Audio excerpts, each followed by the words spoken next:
할렐루야, 반갑습니다. 오늘도 욥기 마지막 시간 22강 세 번째 의인의 고난과 하나님의 신비라고 하는 주제로 욥기 마지막 28장 이하 42장까지 말씀을 함께 공부하길 원합니다. 한 번 더 서론 부분 첫 번째 시간에 했습니다마는 한 번 더 같이 읽으시기 바라겠습니다. 같이 읽겠습니다. 욥기는 잠언, 전도서와 함께 소위 지혜서에 속한 책입니다. 이 책은 인간의 삶 속에서 흔히 발생하는 고난의 문제를 깊이 다루고 있습니다. 인간이 당하는 고난은 단순히 그가 죄를 범했기 때문에 그 결과로서 생겨나는 것인가, 아니면 다른 어떤 원인을 가지고 있는가 하는 것이 욥기가 제시하는 문제인 것입니다. 이 문제는 동시에 고난에 직면한 사람은 어떻게 행동해야 하는가 하는 문제를 포함하고 있습니다. 욥기는 욥과 그의 세 친구들 사이의 대화에서 이 문제를 제기하고 하나님과 욥 사이의 만남 속에서 그 해답을 찾고 있습니다. 욥기 4장부터 27장까지는 특별히 욥과 욥의 세 친구의 토론입니다. 세 바퀴 토론이라고도 하는데 엘리바스와 또 빌닷과 소발이 순서대로 욥과 논쟁합니다. 엘리바스가 말하면 욥이 답하고, 그 다음은 또 빌닷이 말하면 또 욥이 답을 하고, 또 소발이 말하면 또 욥이 답하는, 이것이 한 바퀴라 하면 다시금 엘리바스부터 또 빌닷, 소발 두 바퀴, 또 마지막 세 바퀴까지 이렇게 계속 욥과 욥의 세 친구의 토론이 이렇게 이루어지고 있습니다. 그런데 세 친구들의 공통된 입장은 바로 인과응보적인 고난의 입장이었습니다. 원인이 있으니 결과가 있다라고는 주장인데, 고난이 온 것은 죄라고 하는 원인이 있었기 때문에 오늘 결과로 욥의 고난이 왔다라고 하는 그 주장에서 세 친구는 단 한 발도 양보하지 않고 있습니다. 또한 욥도 양보하지 않습니다. 욥이 생각할 때 특별한 죄가 있어서 이 고난이 왔다라고 떠오르는 죄가 없었기 때문입니다. 그래서 한 바퀴보다는 두 바퀴째가 더 논쟁이 격렬하고, 세 바퀴째는 더 논쟁이 격렬하여 참으로 욥은 너무 답답했습니다. 그 이유를 알면 자신도 좋겠는데 특별한 이유 없이 하루아침에 전 재산 다 잃고 자녀 다 죽고 자기 몸에는 이와 같은 악성 피부병이 왔을 때 그 이유를 모르기 때문에 더 답답했습니다.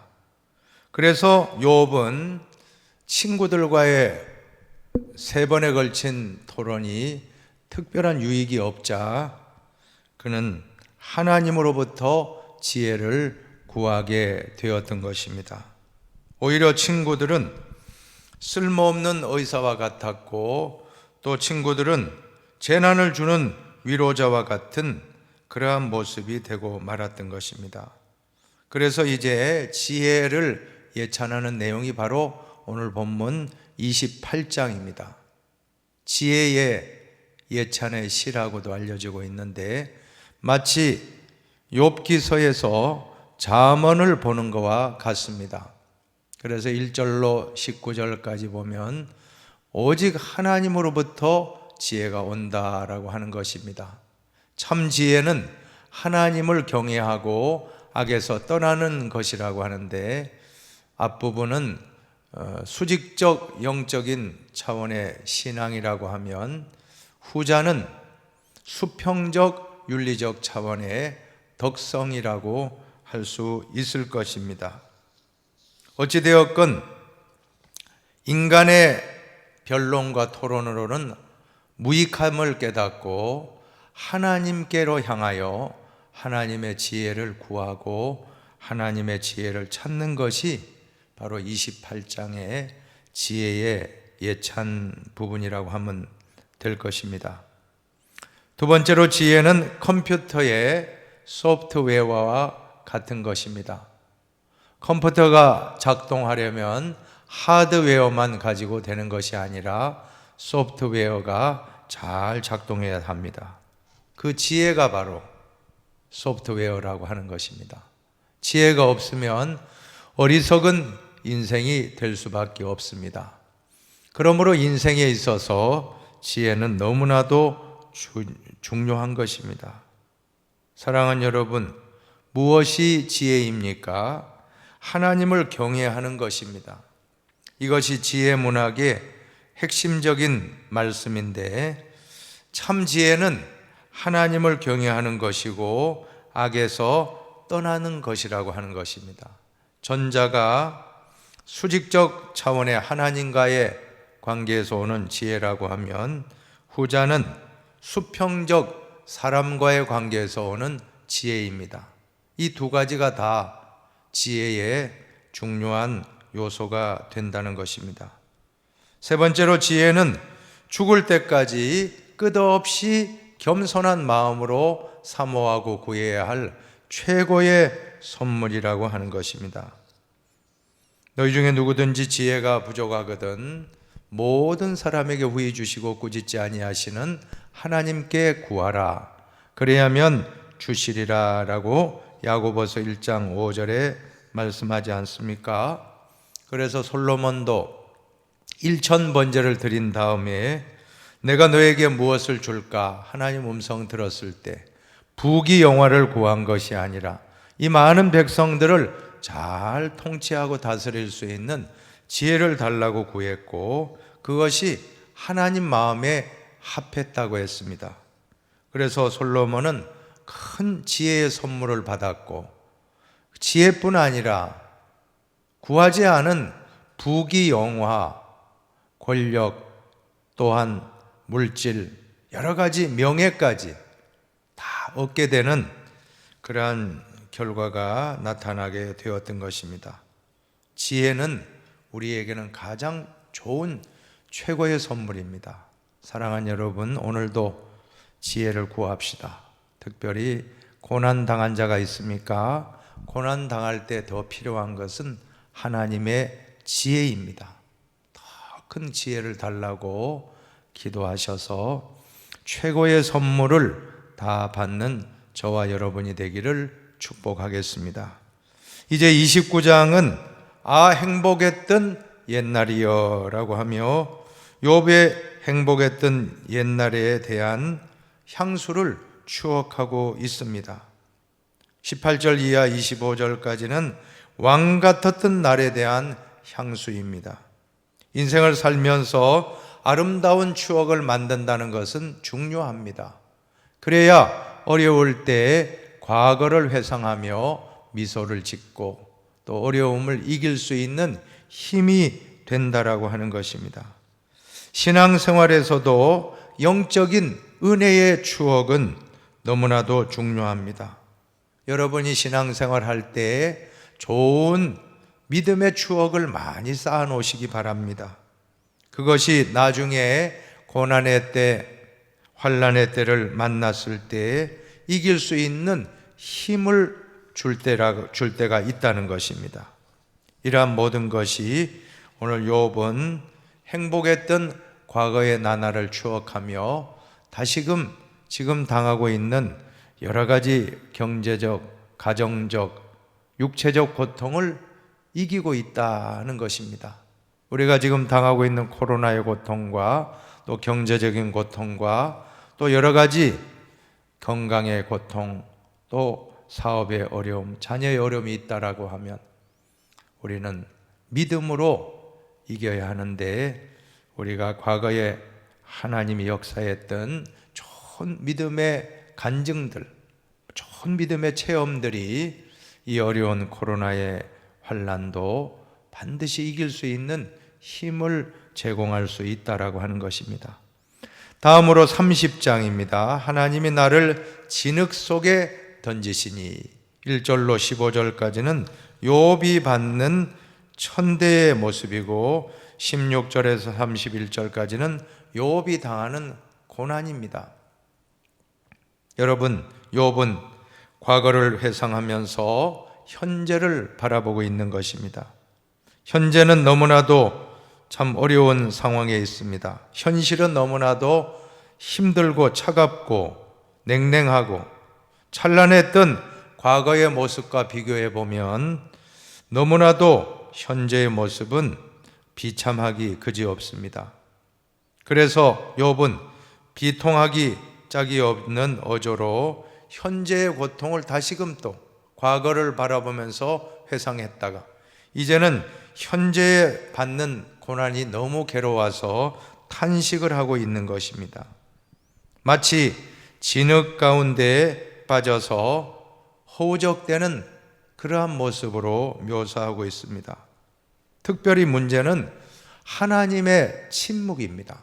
하나님이 아무 말씀하지 않고 침묵하신다라고 생각할 때 얼마나 참 답답합니까? 응답이 없어요. 부르짖어도 응답이 없습니다. 여러분, 하나님의 침묵을 경험하게 될 때 그분을 신뢰하시고 더 참고 인내하고 잠잠히 기다리시기를 축원합니다. 그래서 중요한 말이 기도에 있어서 기도하고 기대하고 기다리라 하는 말이 그 말인 것입니다. 우리가 기도했을 때 바로 응답이 되면 얼마나 좋습니까? 그러나 때로는 몇 달씩, 때로는 몇 년씩, 아니 거의 십수년 기다리라고 할 때가 있습니다. 그럴 때 우리는 믿음이 식어지지 않고 끝까지 하나님을 신뢰하고 기다린다라고 하면 참 위대한 믿음의 용사가 될 것입니다. 또한 고통은 사명입니다. 한번 따라 합시다. 고통은 사명입니다. 고통은 사명입니다. 여러분, 점자를 발명해서 수많은 시각장애인들에게 희망을 준 그러한 분 이야기가 있습니다. 루이 브라유라고 하는 프랑스 분인데 이분은 아버지가 구두 수송공이었습니다. 어린 3살 나이에 아버지가 책상 위에 부주의하게 놓아둔 송곳에 눈이 찔려서 장난치다가 어린아이가 감염이 되어서 눈을 실명하게 되고 말았습니다. 그런데 루이 브라유는 그 송곳으로 점자를 만들어 발명하게 되었다는 것입니다. 고통이 사명이 되었던 것입니다. 송곳으로 눈이 찔려서 실명하였지만 그것으로 점자를 발명하여 수많은 시각장애인들에게 희망을 주었던 것입니다. 고통은 사명입니다. 고통이 오히려 그 사람을 위대한 사명자로 만들어내었던 것입니다. 이제 31장 구약의 산상수훈이라고 할 만큼 아주 매우 수준 높은 윤리가 담겨 있는 말씀입니다. 욥기 31장은 구약의 산상수훈입니다. 신약의 산상수훈은 마태복음 5장, 6장, 7장인데 그리스도인들의 최고의 윤리가 그 안에 다 담겨 있습니다. 욥기 31장에도 높은 윤리적인 사상이 들어가 있습니다. 1절에는 내가 처녀에게 주목하지 않겠다라고 결심했다는 말씀이 나옵니다. 젊은 여성을 왜 쳐다보지 않겠다는 것입니까? 왜냐하면 안목의 정욕을 가질 수 있기 때문에 그렇게 자기 관리를 철저하게 한 것입니다. 또 속임수를 쓰지 않고 정직한 삶을 살았다고 고백합니다. 간음하지 않았습니다. 종들에게 평등하게 대했다고 고백을 합니다. 남을 도와줘야 할 일이 있으면 피하지 않았습니다. 강한 자에게 옷을 만들어 입히고 재판에서 약자를 이기기 위해서 속인 적도 없다라고 고백합니다. 황금이나 돈을 의지하지 않았고 일월성신, 우상을 섬기지 않았다고 고백합니다. 원수가 고통받을 때 기뻐하지 않았다라고 말씀합니다. 나그네를 대접하기를 게을리하지 하지 않았고 자기 허물을 감추지 않고 솔직하게 드러냈다고 했습니다. 타인의 땅을 부당하게 빼앗지도 않았고 땅에서 나는 소산을 공짜로 먹으면서 곡식을 가꾼 농부들을 굶기는 이러한 일도 하지 않았다라고 하면서 자신의 결백을 조목조목 변호한 다음 자신의 이름으로 서명까지 하는 그런 장면이 나오는 것입니다. 얼마나 참 진실한 욥인지를 볼 수 있고 또 하나님을 믿는 사람이 어떻게 살아야 되는가를 욥기 31장은 잘 보여주고 있습니다. 욥기에는 약자들에 대한 관심은 물론이거니와 프랑스 혁명과 또한 미국 독립선언서에 명시된 인간 평등 사상이 욥기에 이미 있다라고 하는 것입니다. 자, 이러한 사상이 창조론의 그 기초를 두고 있다는 것입니다. 하나님께서 종이나 주인이나 모든 인간을 평등하게 창조하셨다라고 하는 것입니다. 두 번째로 욥의 담대함은 높은 윤리와 도덕적인 그러한 삶에서 나왔다라고 하는 것입니다. 세 번째로 구원은 하나님의 은혜에 의한 믿음으로 받지만 구원의 완성은 행함으로 이루어진다는 것입니다. 그러므로 구원받은 자들은 성화의 길을 걸으면서 남보다 더 높은 윤리적인 삶을 살아야 하는 것입니다. 여러분, 우리가 구원받는 것은 믿음으로 어렵다함을 받는다는 칭의, 칭은 일컬을 칭자, 의는 어렵다는 의자입니다. 어렵다 일컬음을 받게 되는데 그거로 끝이 아니고 우리는 성화의 과정으로도 나아가야 하는 것입니다. 예수를 믿고 이제 나는 천국 간다, 이게 끝나는 것이 아니라 이 땅에서 실천하며 살아가는 것. 오늘날에도 산상수훈의 말씀대로 실천할 수만 있다면 우리 기독교가 이 사회에 빛이 되고 소금이 되고 안 믿는 사람들이 교회를 다니는 분들을 얼마나 존경하겠습니까? 자, 이것이 바로 성화의 삶이고 마태복음 5장 이하의 7장까지의 내용이나 오늘 구약의 산상수훈이라고 하는 이 욥기 31장을 묵상하시면서 우리도 더 수준 높은 그러한 우리의 삶으로 나타날 때, 우리 믿음을 삶으로 증명할 때 그 믿음은 칭찬받는 초대교회와 같은 믿음이 되리라고 믿습니다. 두 번째로 엘리후의 반박입니다. 첫 번째 반박은 하나님이 사람보다 크시다. 여러분, 엘리후는 제4의 인물입니다. 그동안 엘리바스와 또한 빌닷과 소발 그 사람들과만 토론을 했는데 이제는 엘리후가 나타나는데 엘리후는 욥과 세 친구들보다 나이가 어린 사람이었습니다. 그러나 성령의 인도와 성령의 역사에 매우 민감했고 아주 지혜가 뛰어난 사람이었습니다. 엘리후는 하나님이 욥을 깨우치시기 위해 보낸 충고자 역할을 했던 것입니다. 분명 앞선 세 친구들과는 다른 입장이었습니다. 그는 욥에게 충고합니다. 욥은 계속해서 자기의 의를 주장해 왔습니다. 나는 어렵다, 나는 무죄하다, 나는 결백하다. 여기에 대해서 세 친구들은 그냥 무대뽀로, 그냥 무작정 회개하라, 죄가 있다, 그렇게만 했지 다른 어떤 근거도 제시하지 못했습니다. 그러나 엘리후는 여기에 대해서 정확하게 충고를 해주고 있다는 것입니다.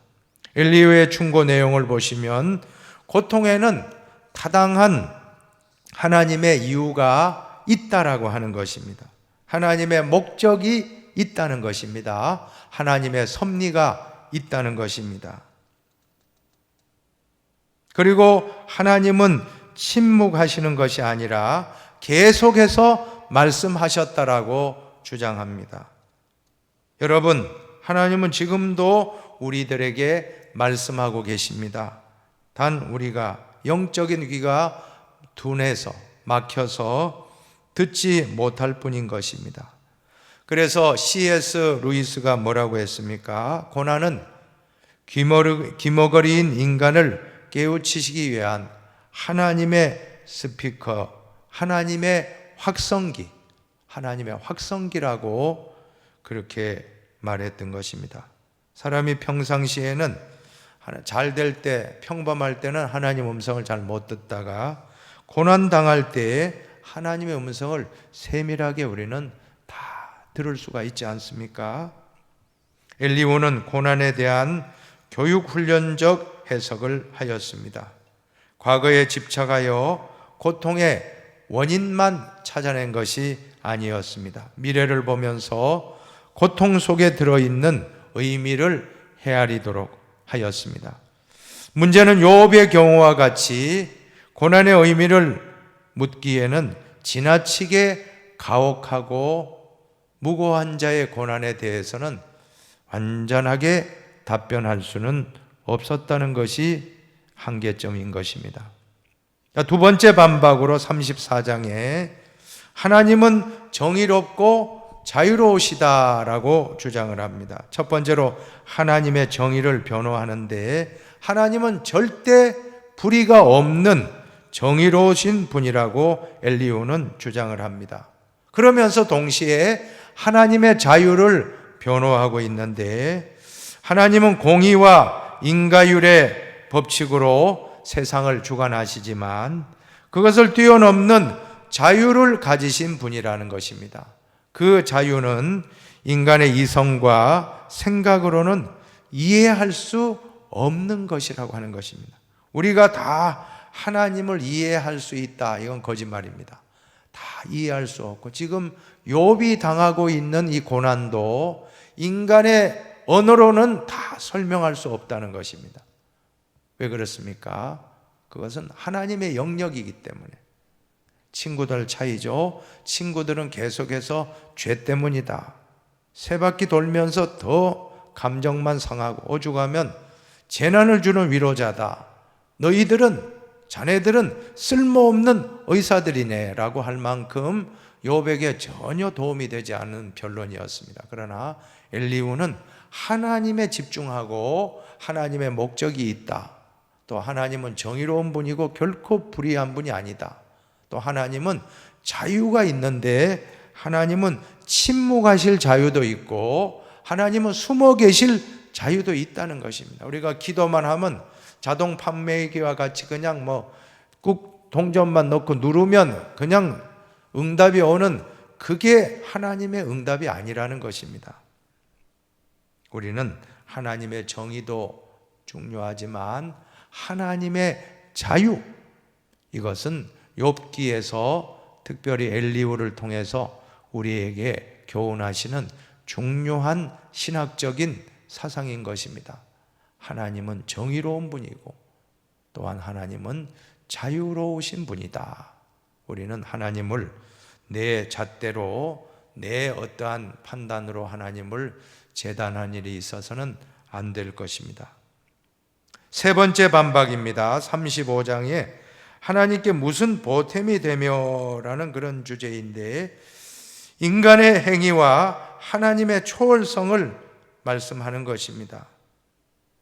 하나님은 초월적인 분이라고 하는 것을 분명히 강조합니다. 네가 어려운들 하나님께 무슨 보탬이 되겠느냐?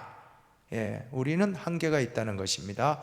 인간의 부족한 모습. 그러나 하나님은 우리와는 차원이 다른 초월적인 분이시다. 그 다음 두 번째로 울부짖어도 응답 없는 기도의 이유가 나오는데, 여러분, 내가 아무리 기도해도 응답이 없다고 할 때, 자, 왜 그렇습니까? 그것은 내가 잘못된 기도를 하고 있다. 한번 생각하라는 것입니다. 여러분, 바로 응답 안 됩니까? 그러면 그때는 깊이 생각하시고 또 나 자신을 한번 되돌아보시기를 바랍니다. 내가 무엇이 잘못되었나? 자, 무언의 응답인 것입니다. 하나님이 말씀하지 않고 침묵하시는 것도 응답입니다. 왜냐하면 한번 깊이 생각해보라. 너 자신을 한번 돌아보라. 네가 무슨 잘못이 있는가? 어떻게 육신의 정욕으로 구했지 않는가? 안목의 정욕, 이생의 자랑을 구하지 않았는가? 돌아보라는 것입니다. 엘리후는 욥의 세 친구들과는 약간의 차이는 있었지만 역시 욥의 처절한 상황을 고려하지 않은 채 매우 비정하고 잔혹한 말들을 또 이렇게 늘어 놓았던 것입니다. 옳은 말이라고 해서 시의적절한 말은 아닙니다. 그러니까 이 욥기를 보면서 우리가 깨닫는 것은 엘리후와 같이 지혜자가 말한다 한들 정말 슬픔당하고 고통당한 자에게는 오히려 말보다도 설득하고자 하는 논리력보다도 가만히 함께 있어주고 함께 울어주는 것, 이것이 진정한 연민이요 긍휼이다 하는 거 우리는 알 수가 있는 것입니다. 또 네 번째로 36장 37장의 마지막 네 번째 엘리후의 반박은 이제 어려운 사람도 고통을 받을 수 있다 하는 그런 말씀입니다. 하나님은 정의롭고 동시에 자비로우신 분이십니다. 하나님은 어떤 분입니까? 정의롭고 자비로우신 분. 하나님은 정의롭고 또 하나님은 동시에 사랑의 하나님이십니다. 하나님은 이유 없이도 절대적으로 찬양을 받으실 분이시다라고 하는 것입니다.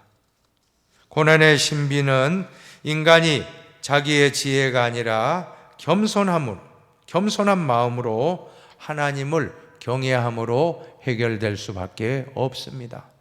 그러므로 욥이 하나님을 만나지 않고서는 고난의 신비는 해결될 수 없는 것입니다. 이제 드디어 본서의 욥기의 마지막 결론 부분에 다다르고 있습니다. 이제 드디어 하나님이 임재하셨습니다. 그리고 욥에게 질문하는데 도저히 답변할 수 없는 질문을 하시는 것입니다. 네가 누구기에? 라고 하면서 이 세계는 정교한 건축가에 의해서 지어졌다. 창조 세계를 보라는 것입니다. 또 하나님의 은총과 자유로 지어졌다는 것입니다. 또 여러 짐승들, 사자와 까마귀와 산염소, 들사슴, 들나귀의 생태를 보라는 것입니다. 네가 산염소가 새끼를 언제 낳는지 어떻게 기르는지 아느냐? 이런 여러 가지 예를 들면서 짐승의 세계, 동물의 세계를 통해서 정말 창조의 신비를 이야기하고 있습니다. 우리가 다 알 수 없습니다. 또한 들소와 타조와 말과 매와 독수리의 생태를 통해서 하나님은 질문을 던지고 있는 것입니다. 인간은 자연의 위대함과 또한 신비 앞에서 겸손할 수밖에 없는 존재입니다. 따라서 창조주 하나님을 의지하고 신뢰할 수밖에 없어요. 어느 어부가 그렇게 기도했다고 하지 않습니까? 하나님, 너무 바다는 넓고 제 조각배는 너무 작습니다. 그러니 도와주십시오. 우리가 우주 만물을 바라보고 자연 생태계를 바라보고 대자연 앞에 섰을 때 얼마나 우리가 작은 존재입니까? 연약한 존재입니까? 저절로 우리는 창조주 하나님께 도움을 요청하고 겸손히 낮아질 수밖에 없는 존재라고 하는 것입니다. 40장은 욥의 첫 번째 답변과 하나님의 두 번째 말씀입니다. 네가 한번 하나님이 되어보라 하는 것입니다.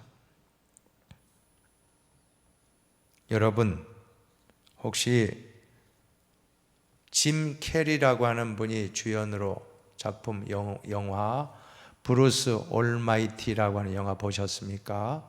올마이티라는 것 전능자, 하나님을 뜻합니다. 브루스, 하나님이 된 브루스 뭐 이런 뜻입니다. 이 브루스라고 하는 사람이 짐 캐리가 배역을 맡았는데 하나님을 만나요. 그리고 일주일 동안 네가 내 하는 일을 한번 해봐라. 능력을 다 부어줘요. 그런데 여러 가지 참 이상한 일들이 막 벌어지면서 에피소드가 일어나는데 뭐라고 합니까? 짐 캐리가, 브루스가 고백을 합니다. 야, 하나님 참 힘드시겠다. 수많은 수억 명의 신자가 기도하는데 그거 다 듣고, 그래서 짐 캐리가 막 귓전에 막 기도 소리가 막 들리는 거예요. 막 들려서 막 정신을 못 차려요.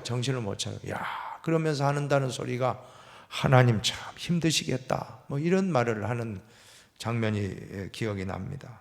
여러분, 우리 인간적인 생각입니다. 우리가 기도하면 하나님은 다 들으시는 것을 의심하지 마시기를 바랍니다.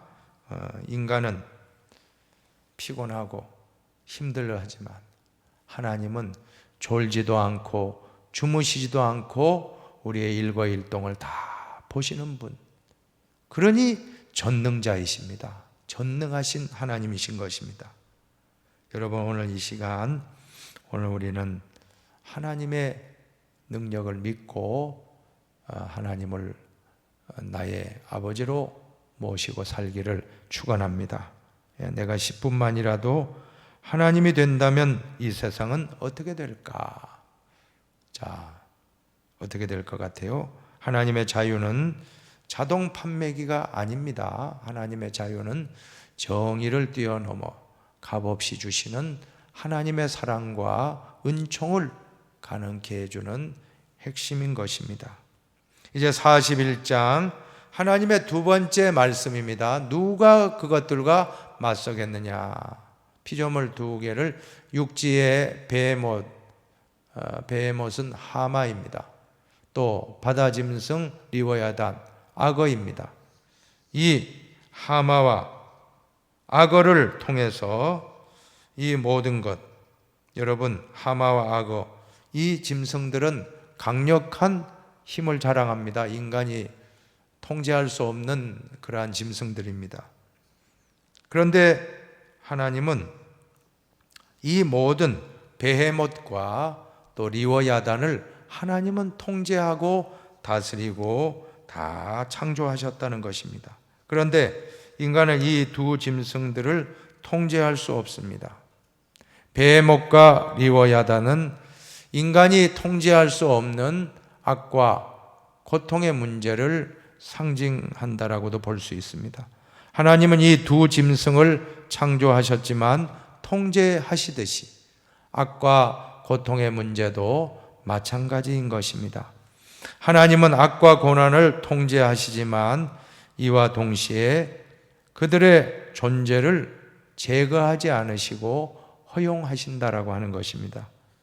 인간이 베헤못과 리워야단에 맞서거나 다스릴 수 없듯이 악과 고난의 문제는 인간이 파악하거나 이해할 수 있는 그러한 성질의 것이 아닌 것입니다. 이것은 인간의 이성적 범주를 넘어에, 이성적 범주에 넘어 있는 그러한 범위에 있다라고 보시면 될 것입니다. 그러므로 자기 중심적인 편협한 고난에 대한 자세를 버리고 신비 자체이신 하나님의 주권과 자유에 겸손히 무릎을 꿇어야 한다는 것입니다. 이제 고난관을 넓히시기 바랍니다. 욥의 세 친구는 너무나도 협소했습니다. 그러나 욥기를 통해서 고난에 대한 하나님의 섭리와 하나님의 목적은 엄청난 그러한 범위를 가지고 있다는 것입니다. 이것 때문에 이 사건이 왔다는 정도가 아니고 하나님이 하시고자 하는 목적이 있다라고 하는 것을 우리는 하나님의 신비입니다. 고난은 하나님의 신비입니다.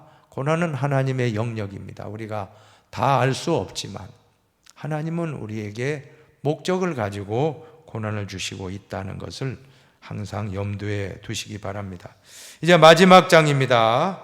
욥의 두 번째 답변과 욥의 회복입니다. 핵심은 귀로만 듣다가 눈으로 주님을 배웠다는 말씀입니다. 하나님의 두 번째 말씀에 대한 욥의 답변, 욥에게 고난은 자기 정화의 시간이었던 것입니다. 그리스도인은 고난을 통하여 마음이 정화되고 하나님을 배우게 됩니다. 한번 우리 성경 말씀 같이 한번 읽어보십시다. 내가 주께 대하여 귀로 듣기만 하였사오나 이제는 눈으로 주를 배움나이다. 그러므로 내가 스스로 거두어드리고 티끌과 재 가운데서 회개하나이다. 아멘. 욥이 그렇게 잘났다고 자기 의를 주장하던 욥이 이제 하나님을 만난 다음에는 회개하고 있습니다. 귀로만 듣던 하나님을 눈으로 뵙게 되었습니다. 귀로 듣던 하나님에 대한 교리적인 신앙, 또 머리로만 아는 지식적 신앙이 이제는 눈으로 보는 체험적 신앙으로 바뀐 것입니다. 우리는 지식과 또 어떠한 우리의 교리를 떠나서 넘어서는 하나님을 직접 만나는 체험이 가장 신앙에 중요한 것을 알 수가 있습니다. 결국 고난의 결과 욥은 고난을 통해서 그 마음이 깨끗하게 정화되었습니다. 여러분, 마음이 청결한 자는 복이 있나니 그들이 하나님을 볼 것이며 라고 했습니다. 욥이 이렇게 큰 고난을 당한 목적이 무엇입니까? 고난을 당하면 고난의 풀무불 속에서 이제 용광로 속에 들어가는 그러한 금속과 같이 나쁜 이물질들은 다 제거되고 순수한 정금 같은 믿음으로 나오게 되는 것입니다. 고난 당할 때 딴 생각할 수 있습니까? 오직 이 고난만 면해달라고 하나님 아버지께 더 집중하고 기도하고 또 그러는 가운데 우리의 믿음은 청결하게 되고 순수하게 되고 불순물이 다 떠나갑니다. 그럴 때 그 믿음은 정금 같은 믿음으로 나오게 된다라고 하는 것입니다. 그러므로 하나님을 본다라고 오늘 말씀했는데 마태복음 5장 8절에 있는 산상수훈의 말씀에도 마음이 깨끗한 자, 마음이 청결한 자는 하나님을 보게 되는 복을 받는다는 것입니다. 이것이 바로 정결한 믿음, 욥이 겪었던 고난이 욥을 향한 모든 때 묻은 믿음이 아니라 순결한 믿음, 정금 같은 순금입니다. 불순물이 조금 더 섞여 있지 않는 순금 같은 믿음으로 나오게 되었던 것입니다. 이제 교훈을 보실까요? 교훈을 같이 보시면 함께 읽겠습니다. 욥기는 욥이 말할 수 없는 고난을 믿음으로 잘 참아냈더니 갑절의 축복을 받았다고 쉽게 해석할 수 있는 책이 아니다. 두 번째도 같이 보세요. 욥기는 하나님의 자유와 인간의 자유가 만나는 책이다. 세 번째, 신앙생활은 주는 것만큼 받는 기브 앤 테이크가 아니다. 은총이 우리의 행위에 대한 대가로 주어지는 것이 될 때 이미 은총이 아니다. 정의의 실천은 하나님의 은총과 사랑의 영역 안에서 이루어질 때 의미가 있다. 그러므로 욥기는 한국교회 만연에 있는 기브앤테이크식의 값싼 기복주의 신앙으로부터 기독교 신앙을 구분시켜주는 책이다. 어인 욥이 고난을 당했다 할 때 여러분 가능한 이야기입니까? 기복신앙, 번영신학의 입장에서 보면 아주 큰 문제가 되는 것입니다. 왜냐하면 주님만 믿으면 다 복을 받고 자녀도 잘 되고 사업도 잘 되고 건강하고 무병장수하고 그렇다고만 선포한다라고 하면 우리 신앙은 더 이상 고난의 문제를 설명해 줄 수가 없습니다. 그러나 성경에 이 욥기라고 하는 이 책이 있다고 하는 것이 얼마나 감사한지 몰라요. 왜냐하면 욥이라고 하는 것은 하나님의 고난의 목적, 이 고난을 통해서 욥이 더 청결한 믿음을 갖고 하나님을 보는 눈을 갖게 되고 정금 같은 보배로운 믿음으로 그는 더 귀하게 하나님 앞에 서게 되었다. 단순히 축복받고 끝났다 하는 게 주제가 아니고 욥기의 주제는 바로 하나님의 정의, 하나님의 자유, 하나님의 목적, 하나님의 섭리가 고난 가운데 있다 하는 것을 우리가 깨닫고 이 고난을 더 깊은 신앙을 주시는 하나님의 목적으로 삼아서 귀하게 하나님을 만나는 축복된 시간이 되시기를 축원합니다. 이제 성찰과 나눔을 읽고 마치겠습니다. 첫 번째 같이 읽습니다. 고난을 당할 때 자신의 삶을 돌아보는 것은 신앙인의 당연한 의무이다. 그러므로 고난이 축복입니다. 고난 때문에 나를 돌아봐요. 잘 나갈 때는 돌아보지 않습니다. 여러분이 언제 더 진실해집니까? 고난 당할 때 더 진실해집니다. 언제 더 기도하게 됩니까? 고난 당할 때 기도하게 돼요. 언제 더 하나님께 매어 달리게 됩니까? 고난 당할 때. 그러므로 고난은 어찌 보면 축복인 것입니다. 두 번째 보세요. 오히려 고난은 하나님을 만나는 통로이기도 하다. 고난은 우주를 창조하시고 지금도 생명을 주시는 하나님을 만나는 회개의 자리이기 때문이다. 하나님을 귀로만 듣다가 눈으로 보게 되었습니다. 진정한 회개하는 욥의 모습, 오늘 우리의 모습이 되길 바랍니다. 세 번째 같이 읽습니다. 고난은 하나님의 은혜를 깨닫는 순간이다. 믿습니까? 그래서 우리가 성경에서 말씀하는 고난에 대한 입장, 세상 사람들은 고난 당하면 사고 만나고 병이 오고 또 실패하면 재수 없다. 이거 너무너무 재수 없다라고 생각하지만 그게 아닙니다. 우리는 시편 119편 71절을 기억하십시오. 고난 당한 것이 내게 유익이라. 이로 말미암아 내가 주의 율례들을 배우게 되었나이다. 아멘. 믿으시기를 바랍니다. 우리 기독교인들에게는 고난이 저주가 아니에요. 고난이 유익이고 축복임을 깨달으시기 바랍니다. 고난을 통해서 하나님을 만나게 되고 하나님의 목적을 깨닫게 되고 하나님의 섭리를 깊이 체험하게 되는 것입니다. 이제 욥기서의 마지막 결론, 왜 욥에게 이런 시련을 주셨는가? 저는 이 말씀을 믿고 있습니다. 여러분도 같이 한 번 더 읽고 이렇게 되길 바라겠습니다. 같이 우리가 읽고 마칩시다. 그러나 내가 가는 길을 그가 아시나니 그가 나를 단련하신 후에는 내가 순금같이 되어 나오리라. 한 번 더 읽읍시다. 그러나 내가 가는 길을 그가 아시나니 그가 나를 단련하신 후에는 내가 순금같이 되어 나오리라. 순금같이 되어 나온다. 이것이 바로 순수한 믿음입니다. 그동안에는 고난이 없을 때는 잘 믿는다고 하지만 순수한 믿음은 아니에요. 때 묻은 믿음이었는데 고난 속에서 고난의 풀무불 속에서 연단받는 가운데, 단련받는 가운데 불순물은 다 빠져나갑니다. 100% 순도 100%의 순금과 같은 믿음으로 되어져서 나오게 되니 이 고난이 축복이 아니고 무엇이겠습니까?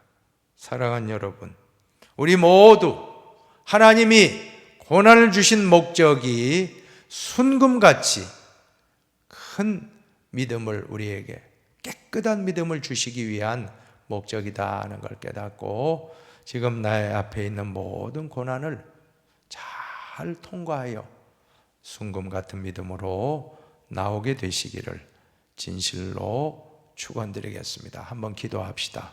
하나님 아버지, 감사합니다. 욥기 말씀을 3주간에 걸쳐서 묵상을 하면서 참으로 우리가 지금 당하고 있는 코로나의 고난을 비롯하여 인생의 모든 고난, 자녀의 고난, 또 물질의 고난, 또 남편의 고난, 아내의 고난, 또한 건강의, 질병의 고난, 또 사업의, 직장의, 인간관계의 모든 영적, 육적 이 땅 살아갈 때 겪는 모든 고난이 단순한 한 가지 이유가 아니라 하나님의 목적이라고 하는, 하나님의 섭리라고 하는 다양한 하나님의 뜻이 있음을 깨달았사오니 이제는 그 하나님의 뜻을 발견하게 하시옵고 특별히 순금같이 되어 나올 수 있도록 하나님을 보는 정결한 마음,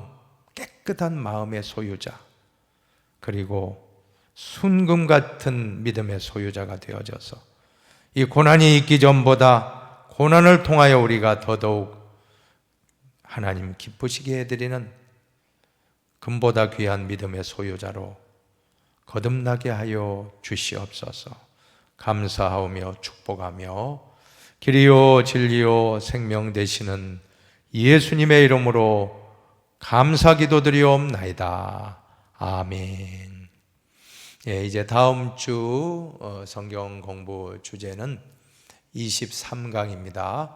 예, 시편 말씀을 잘 읽어 오시기 바라고, 교재에도 보면 노래로 응답하는 하나님의 백성이란 주제인데 시편 말씀 1편부터 150편인데 여러분 읽을 수 있는 데까지 꼭 읽어 오시고 교재는 꼭 한번 정독하고 오시기를 부탁을 드리겠습니다. 이 참 가을 공부하기 좋은 계절입니다. 여러분들이 영적 성숙을 위한 이 TBC 공부에 큰 유익이 있게 되기를 계속 저도 기도하도록 하겠습니다. 예, 수고 많으셨습니다. 우리 하나님 아버지께 박수로 영광 돌리고 마치도록 하겠습니다. 예, 감사합니다.